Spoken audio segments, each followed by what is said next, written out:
Vamos ouvir a palavra do Senhor, então. Quero convidar você para que você abra a Bíblia, abra a palavra lá em Juízes 6.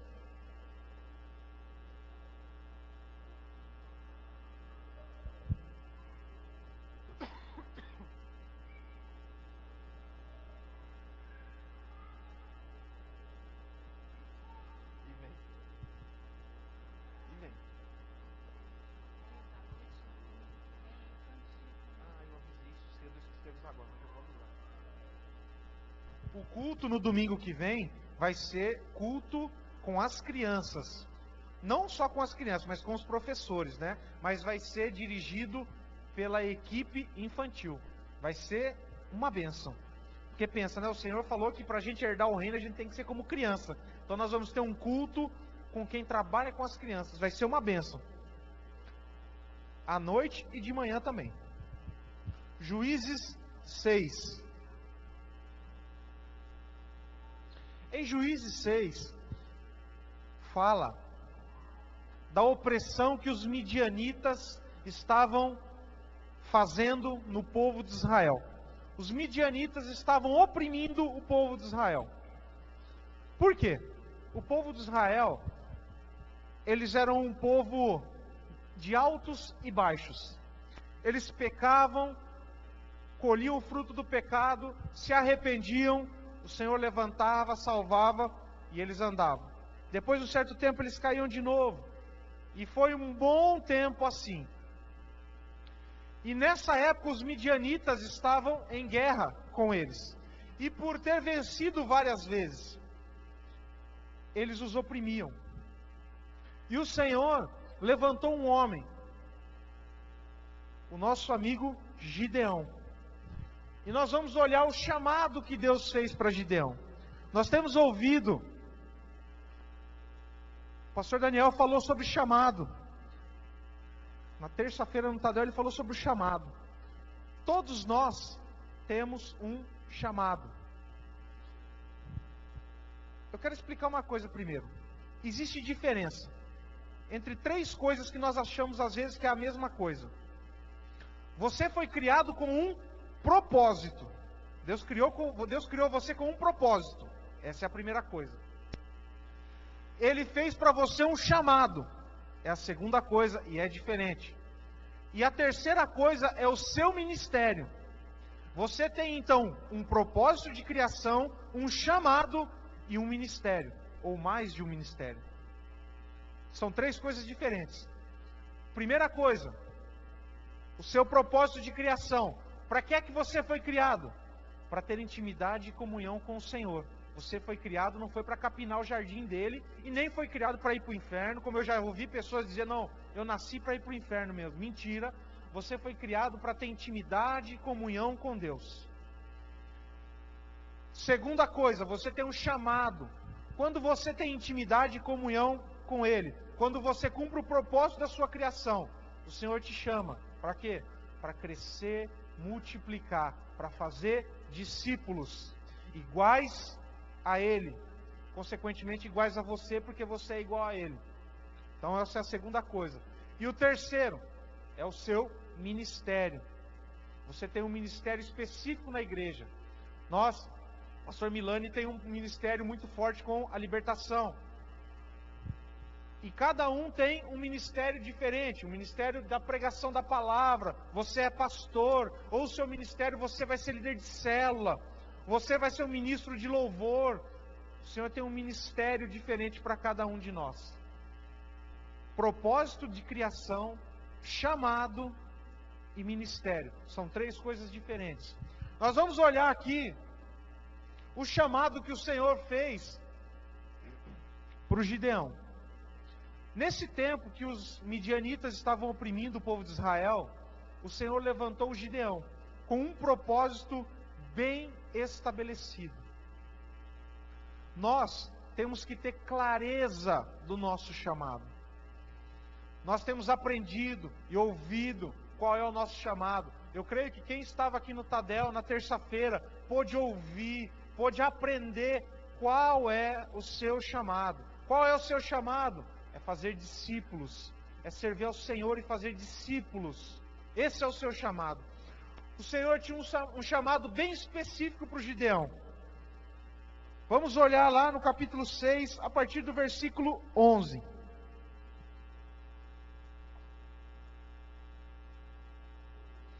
Então veio o anjo do Senhor, e assentou-se debaixo do carvalho que está em Ofra, que pertencia a Joás, o abiezrita. E Gideão, seu filho, estava malhando o trigo no lagar, para o pôr a salvo dos midianitas. Então o anjo do Senhor lhe apareceu e lhe disse: O Senhor é contigo, homem valente. Respondeu-lhe Gideão: Ai, Senhor meu, se o Senhor é conosco, por que nos sobreveio tudo isto? O que é feito de todas as suas maravilhas que os nossos pais nos contaram, dizendo: Não nos fez o Senhor subir do Egito? Porém agora o Senhor nos desamparou e nos entregou nas mãos dos midianitas. Então se virou o Senhor para ele e disse: Vai nessa tua força e livra Israel da mão dos midianitas. Porventura não te enviei eu? Até aqui. O povo de Israel estava sendo oprimido. O Senhor chamou o Gideão. Claro, o chamado do Senhor para o Gideão foi claro.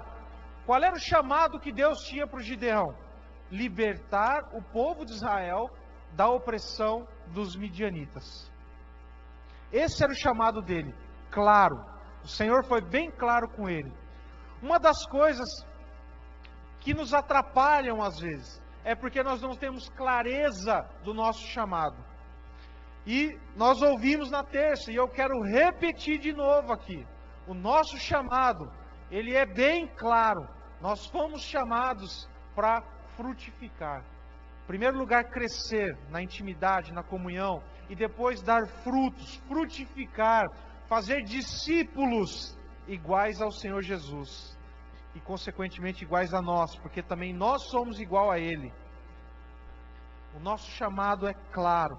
E se nós não temos clareza dele, nós vamos errar o foco, nós vamos errar o alvo, nós não vamos fazer aquilo que nós temos que fazer, porque nós pensamos que nós temos que fazer outra coisa. Então, saiba, tenha clareza, guarde isso no seu coração. O seu chamado é para fazer discípulos.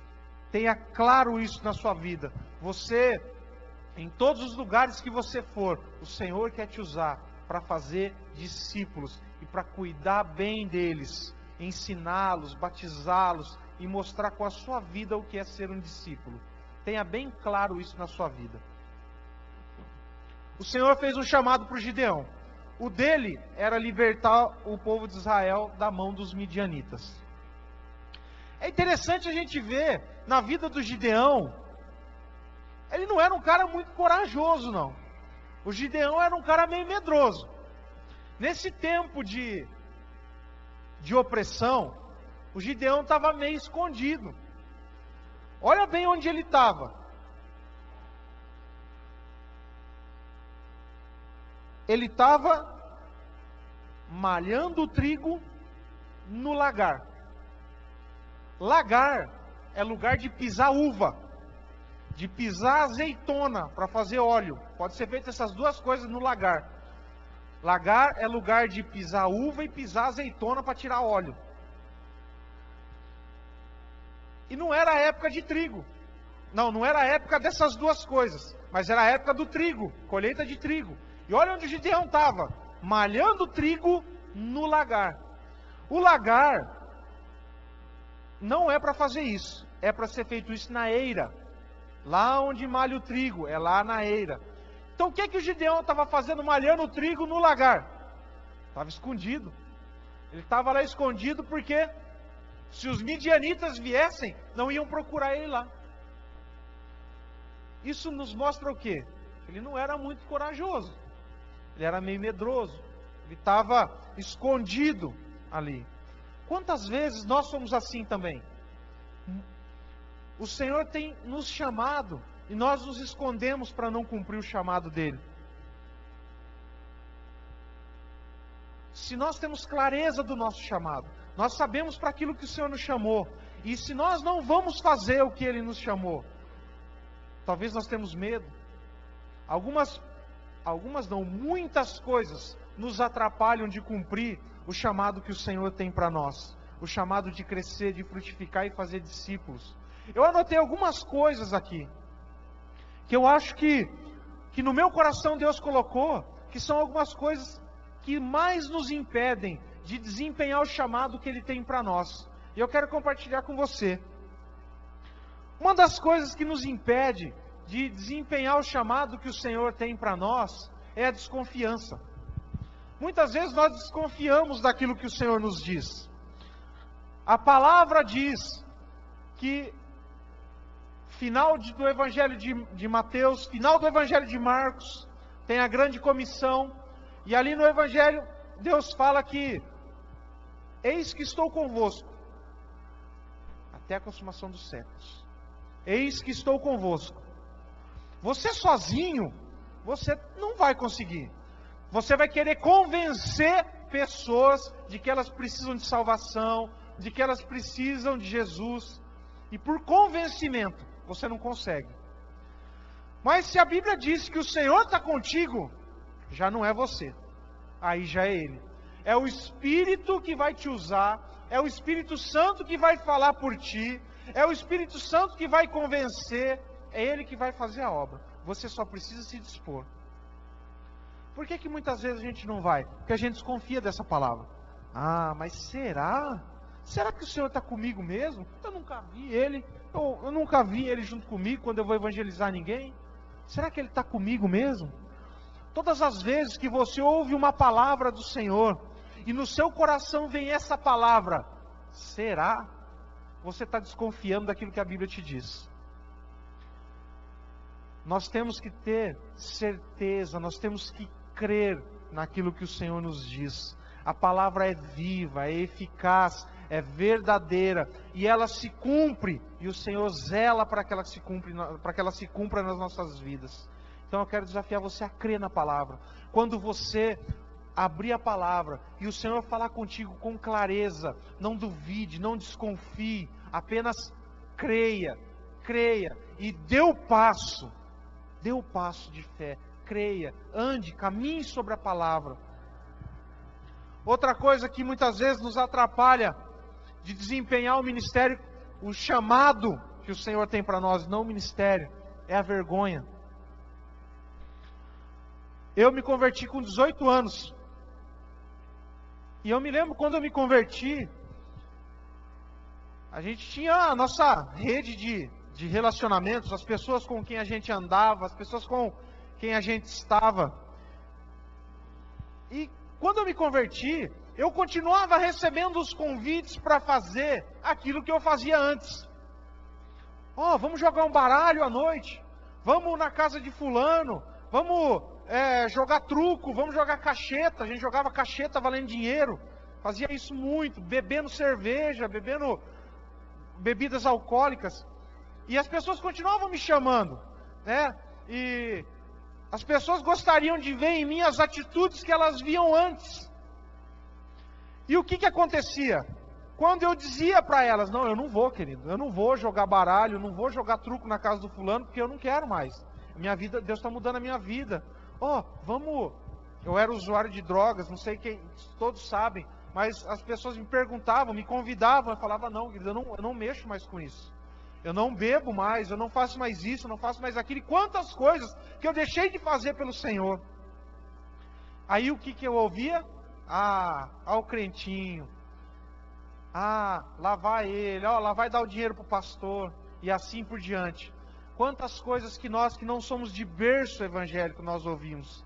Quem se converte numa certa altura da vida, os seus amigos, aqueles que estão perto de você, você vai acabar ouvindo isso uma hora. Só que, se você tem certeza daquilo que Deus tem para a sua vida, você não pode se envergonhar. Você está na melhor parte. Quem está dizendo isso para você está na pior parte, está no pior lugar. É você que está no lugar bom. Quando você vai evangelizar alguém, muitas vezes você tem vergonha. Mas o que ele vai dizer de mim? O evangelho é a melhor coisa que você pode dar para alguém. Se tem um presente bom que você pode dar para alguém, é o evangelho. é anunciar o Evangelho, é falar da salvação, do amor, daquilo que Deus fez na sua vida, daquilo que Ele quer fazer através da sua vida. Então, nunca se envergonhe de falar do Evangelho para alguém. Nunca se envergonhe de dar o Evangelho, de dar o seu testemunho, porque é a melhor coisa que você pode dar para alguém. Eu sempre costumo dizer na hora da consolidação, quando eu venho aqui, eu levo as pessoas lá na sala, quando elas acabam de tomar a decisão por Cristo, primeira coisa que eu digo, querido, essa foi a maior, a melhor, a mais tremenda, a mais fantástica decisão que você já tomou na sua vida. É a melhor coisa entregar nossa vida para Jesus. Então, o dia que você apresentar o Evangelho para alguém, é a melhor notícia que você pode dar para alguém. Falar de Jesus, que Ele morreu e ressuscitou e está vivo para nos salvar. Por isso, nunca evangelize ninguém dizendo, se você não aceitar Jesus, você vai para o inferno. Essa é a pior notícia que você pode dar para alguém. Nunca diga isso para ninguém. Diga que o Senhor Jesus morreu e está vivo e quer salvar. Não se envergonhe, mas se sinta privilegiado de poder ser um embaixador do Senhor Jesus aqui.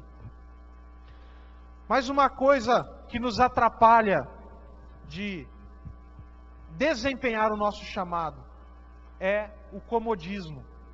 Esse tem atrapalhado muitas pessoas.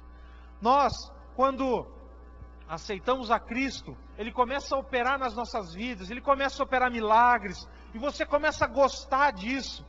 E aí você pensa em entrar para o ministério da cadeira. Você já ouviu falar do ministério da cadeira? Do ministério do banco? Aqui não tem banco, só tem cadeira. Então você pensa em entrar para o ministério da cadeira. O que é o ministério da cadeira? É ficar sentado aí só recebendo, recebendo, recebendo. É bom isso? É ótimo. Sentar e receber, e ser cheio, e receber unção, e receber poder. E aí você só vai engordando espiritualmente. Só vai engordando espiritualmente. Mas não passa para frente. Não fala. Você, estou ouvindo, é bom demais. É bom demais. Eu me lembro, há muito tempo atrás, quando eu discipulava uma pessoa, e eu disse para ele, cara, você vai crescer, você vai ser um discipulador, você vai fazer discípulos, através de você, Deus vai te usar, Deus vai salvar essa cidade através de você. E ele olhou bem para mim assim, desconfiado, e falou assim, eu não quero ser pastor não. Mas é só pastor que Deus usa para evangelizar, para falar do amor de Deus? Eu fiquei triste dele me dizer aquilo, e expliquei para ele que Deus tem um ministério para cada um. Deus tem um chamado específico para todo mundo, e um ministério diferente para cada um. Você pode cumprir o seu chamado, mas num ministério diferente do meu. Fazer aquilo que o Senhor te deu como ministério. Se você só fica acomodado e não faz a obra, você está acomodado. Você tem que sair do comodismo. Você tem que abrir mão, algumas vezes, ou muitas vezes, de algumas coisas que você faz. Talvez, quando você chega na sua casa, 6 horas da tarde, 6h15 do seu trabalho, você chega cansado, e aí você quer deitar no sofá e não quer fazer mais nada. Mas aí é terça-feira, é dia de Tadel, e o Tadel é uma bênção. E aí você pensa, eu vou no Tadel, ou eu vou dormir, ou eu vou descansar?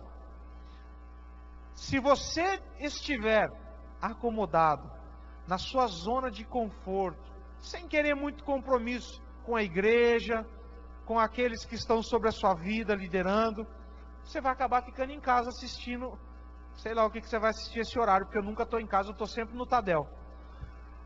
Mas se você estiver comprometido, se você quiser cumprir o seu chamado, se você quiser sair da zona de conforto, você vai deixar o seu conforto de lado. Você vai adiar o prazer de estar descansando e vai deixar o descanso para depois. E vai vir no Tadel, receber direção para a reunião das regiões, né? O discipulado. Quantas vezes nós temos que abrir mão do nosso descanso para discipular alguém? para dar 1 hora e meia que seja, do nosso tempo para falar com alguém. Liderar célula é tirar você do seu conforto. Se você é anfitrião de uma célula, as pessoas vão para sua casa e você arruma bem bonito a sua sala, ou o fundo do seu quintal, não sei o que você arruma, mas você arruma lá, você prepara antes, você acorda já pensando na célula, e depois os amados da célula dão uma mãozinha ali para você, arrumam ali, ajudam você a lavar a louça, ajudam a arrumar a cadeira, e ainda perguntam para você, tem mais alguma coisa que eu posso te ajudar? É que isso é importante, viu? Não esqueçam disso. Quando tem célula na casa, que você vai numa célula, do anfitrião, você tem que ajudar ele, dar uma ajeitadinha na casa, viu? Não vai embora que nem cachorro magro, não. Dê uma ajudazinha para ele. Ofereça uma ajuda para que ele não fique com tudo para arrumar sozinho. Mas você tem que sair da zona de conforto para ajudar. Você tem que sair da zona de conforto para preparar a célula.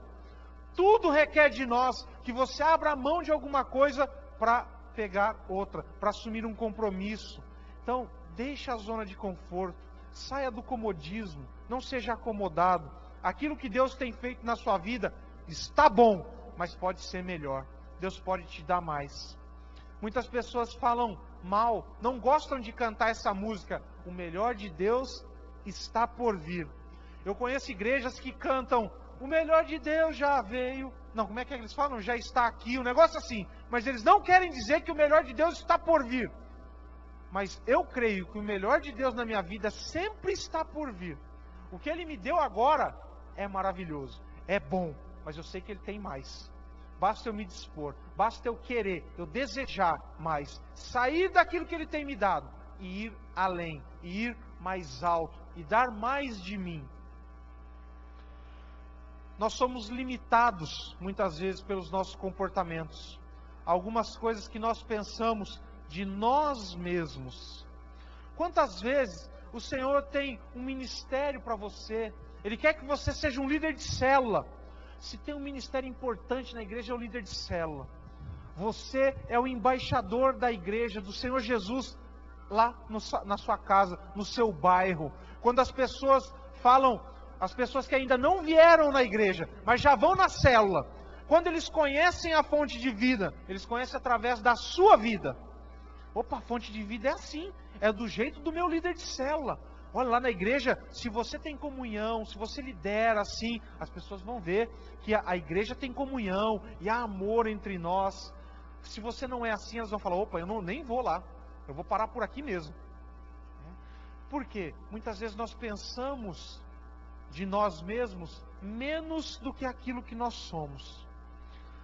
Talvez você recebeu um chamado para ser líder de célula e você está pensando assim: não, eu não posso, eu não consigo, minha casa não dá, ela é tão pequenininha, ou eu não sei falar, eu não sei, não vai dar certo. Aí vem o Senhor, assim como aqui no Gideão. O Gideão, quando Deus chamou ele, eu acho interessante a expressão do Gideão. Deus chamou ele para libertar, e quando Deus acabou de falar com ele, ele falou assim: ó, ai meu Deus, será que eu posso? Imagina, você no lugar de Deus, todo entusiasmado e falando: Gideão, você vai libertar esse povo, vai ser uma bênção na sua vida. E aí a pessoa responde para você assim: ai meu Deus. Você chega para alguém assim, ó, e fala: querido, nós vamos multiplicar a célula, e é uma benção essa célula, e vai multiplicar, e o cara está feliz, né? Aí você fala: e você vai ser o líder. Ele fala: ai, meu líder. Você quer que ele receba o melhor, que ele dê o melhor, mas ele se assusta. Ai.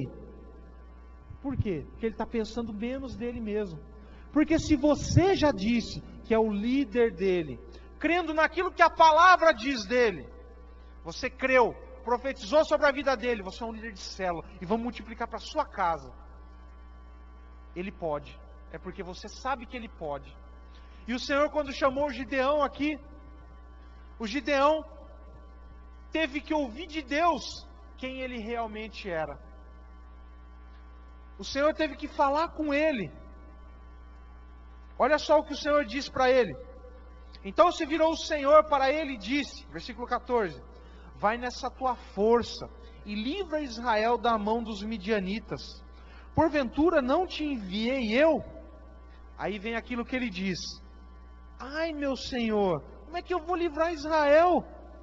Eis que a minha família é a mais pobre de Manassés, e eu, o menor da casa do meu pai.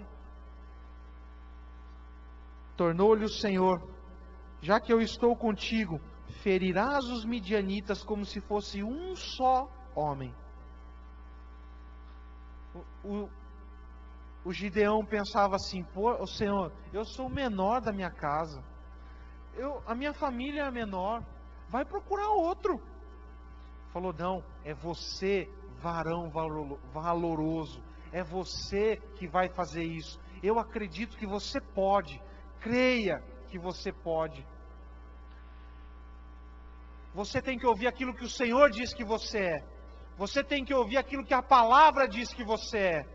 E a Bíblia não fala que você é um coitadinho. O Senhor não te colocou por cauda, mas Ele te colocou por cabeça. Ele te chamou para liderar. Ele diz que você é mais que vencedor. Ele diz que você é nova criatura. Ele diz que toda sorte de bênçãos estão sobre você nas regiões celestiais.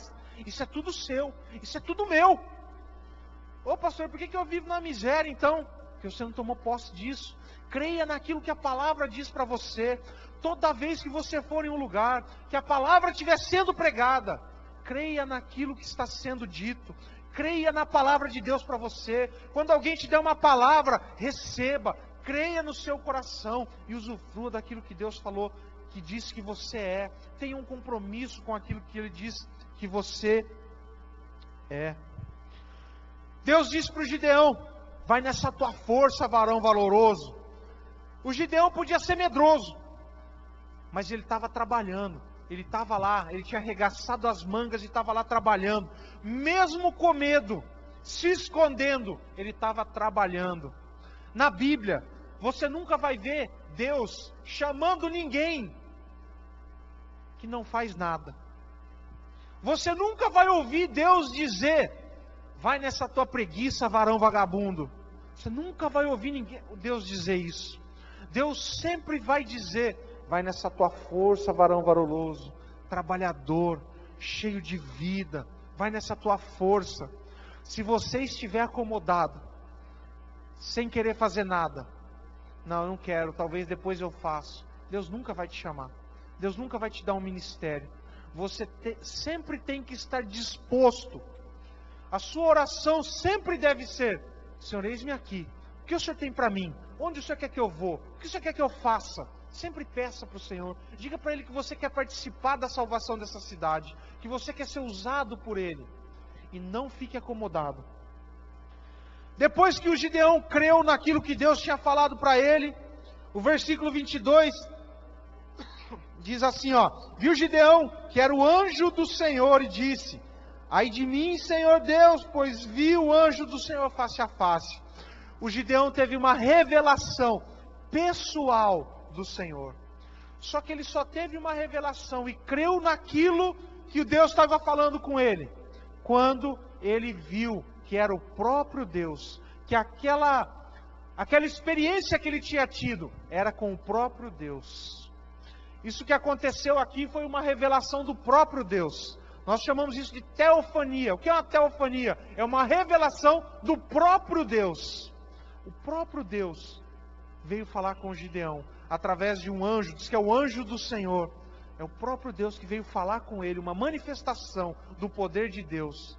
Todos nós que temos um contato face a face com o Senhor, que temos uma experiência sobrenatural com Deus, e temos uma revelação daquilo que Deus tem para nós. Isso que aconteceu com o Gideão vai acontecer conosco. Nós não vamos conseguir mais nos conter. Nós vamos ter que fazer aquilo que o Senhor nos pede. Por quê? Porque você teve um contato face a face. Você ouviu e recebeu aquilo que Deus tem para você. Aí no versículo 25, Deus já vai colocando assim, Gideão, então vamos começar esse trabalho de libertar o povo de Israel dos midianitas. Lê lá no versículo 25. Naquela mesma noite lhe disse o Senhor, toma um boi que pertence ao teu pai, a saber, o segundo boi de 7 anos, e derriba o altar de Baal, que é do teu pai, e corta o poste ídolo que está junto ao altar, e edifica ao Senhor teu Deus um altar no cimo desse baluarte, em camadas de pedra, e toma o segundo boi e o oferece em holocausto com a lenha do poste ídolo que vieres a cortar. O Senhor falou para o Gideão: Gideão, então vamos começar esse negócio. Você creu, agora vamos dar o primeiro passo. O Senhor tinha uma grande batalha para o Gideão, mas ele não começou indo para a batalha. O Senhor primeiro pediu para o Gideão começar a obra que ele tinha na vida de toda uma nação. A nação de Israel ia ser liberta pelo Gideão. Mas o que o Senhor disse para o Gideão? Gideão, primeiro você vai começar pela sua casa. Derruba lá o poste ídolo do seu pai. Bota por terra lá o altar do Baal que o seu pai tem. Começa pela sua casa. O Senhor quer nos enviar às nações. Ele quer nos enviar para fazer a obra longe, em lugares.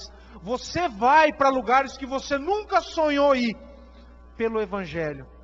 Por que eu te disse isso? Porque eu fantasio? Não, porque eu já fui em lugares que eu nunca imaginei ir, pelo Evangelho. E quero dizer para você, é com tudo pago, viu? Você vai para lugares onde você nunca imaginou ir. Mas primeiro você tem que ir à sua casa. Tem gente que quer fazer missão na China, mas não vai na esquina. Você tem que começar por perto. Você tem que começar pela sua casa, acertando sua vida, ajeitando as coisas na sua casa. E por que é que você tem que começar ali? Porque é o seu testemunho. Você deve preparar o seu testemunho. E como é que você vai dar testemunho daquilo que Deus tem feito na sua vida, se nem a sua família? Se a sua família está ajoelhado frente a um poste ídolo, a um altar de Baal, como é que você vai testemunhar e dizer daquilo que Deus tem feito em você e através de você? O Gideão foi lá e deu o primeiro passo. Mesmo com medo, ainda ele estava com medo. Por que a gente sabe que ele estava com medo? Olha a hora que ele foi quebrar o poste ídolo e o altar de Baal. De noite, na calada da noite, ele foi lá quebrar o altar. Por quê?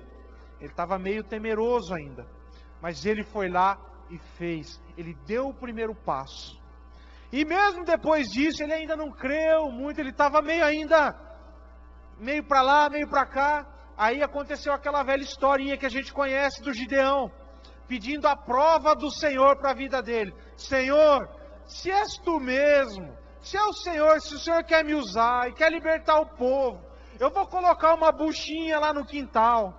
E amanhã, toda a volta da buchinha, eu quero que esteja molhada e a buchinha seca. E aí passou o dia, a noite, e estava lá do jeito que ele pediu para Deus. Mas o Gideão era um cara duro na queda. Senhor, eu ainda preciso de mais uma prova. Eu vou pôr uma buchinha lá naquele mesmo lugar. E agora eu quero que aconteça o contrário. Eu quero a buchinha molhada e o resto tudo seco. Aí ele levantou e estava lá do jeito que ele pediu. Deus confirmou. Deus confirmou para ele aquilo que ele queria, que era ele mesmo.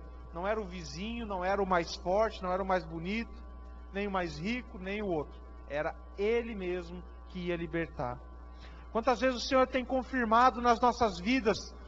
Você vem aqui no domingo e ouve do seu chamado. Você vem na terça e você ouve do seu chamado. Você vai na célula e ouve o seu chamado. O Gideão pediu só 2 vezes, só de vir. Ó, você que veio no Tadel, você ouviu na terça. Aí hoje você ouviu de novo. E eu quero te dizer que na célula você vai ouvir de novo. Já é a 3ª confirmação que o Senhor está te dando. Você está sendo mais difícil que o Gideão já. Não seja mais difícil que o Gideão. Atente para aquilo que o Senhor está falando contigo. Atenda ao chamado que Ele tem para você. Atente para aquilo que Ele quer falar contigo. Quando Gideão deu o primeiro passo, quando ele, mesmo temeroso, fez, destruiu, começou pela casa dele, o pessoal foi lá atrás dele, falou, olha, você fez isso, e ele pediu a prova para o Senhor confirmou, o Senhor falou, ó, Gideão, agora vamos começar a batalha de verdade. Você pensou que até aí foi difícil? Agora vai começar a batalha de verdade. Vamos começar a levantar um exército para você, Gideão. E aí o Gideão começou a levantar esse exército. Deus já escolheu a liderança.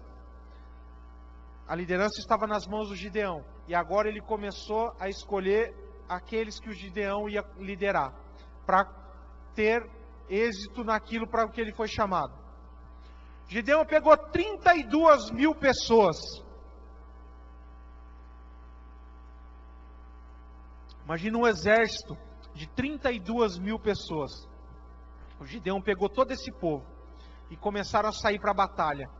32 mil pessoas. É gente para chuchu.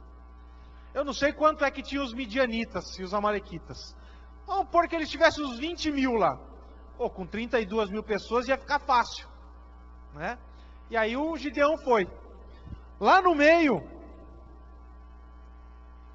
o Senhor começa a escolher de verdade o exército que o Gideão ia ter.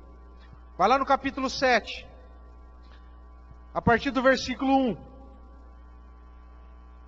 Então Jerubal, que é Gideão, se levantou de madrugada, e todo o povo que com ele estava, e se acamparam junto à fonte de Arode, de maneira que o arraial dos midianitas lhe ficava para o norte, no vale, defronte ao outeiro de Moré. Disse o Senhor a Gideão: é demais o povo que está contigo para eu entregar os midianitas nas suas mãos. Israel poderia se gloriar contra mim, dizendo: a minha própria mão me livrou.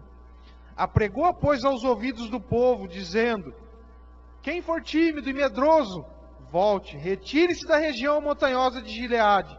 Então voltaram do povo 22 mil, e 10 mil ficaram.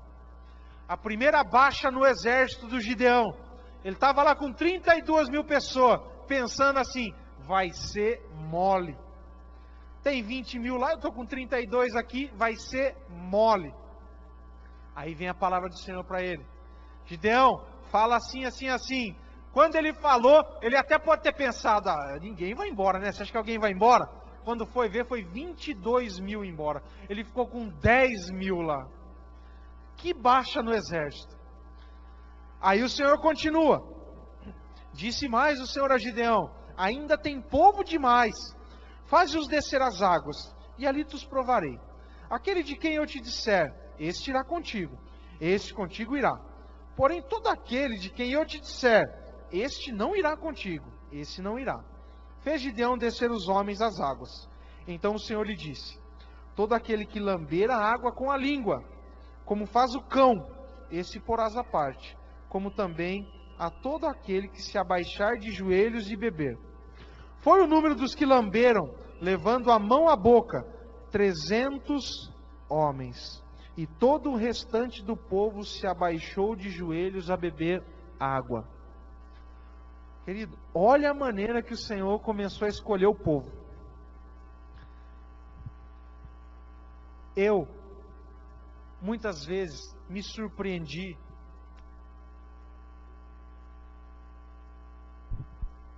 com as pessoas que Deus escolhe. Eu me lembro na época de faculdade,